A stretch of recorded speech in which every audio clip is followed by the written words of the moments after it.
పరీక్షించి పంతము గల ముక్కంటి నిప్పు కంటితో పెనుమంట పెట్టెను.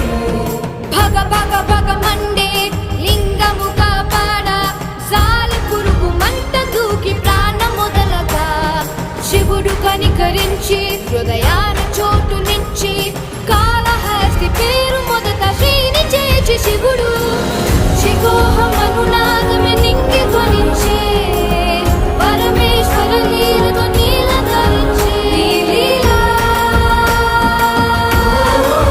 శివలీలా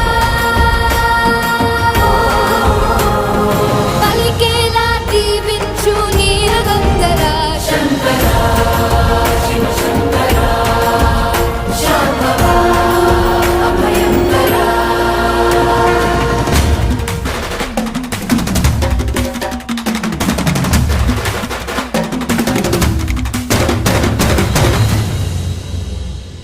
దర్పముగల సర్పమొకటి తలపై గల మనులు తెచ్చి పరమ భక్తితో శివ పూజ చేసెను. తనది గొప్ప పూజ ఎనుచు ఏనుగొకటి తొండముతో మనులను తోసి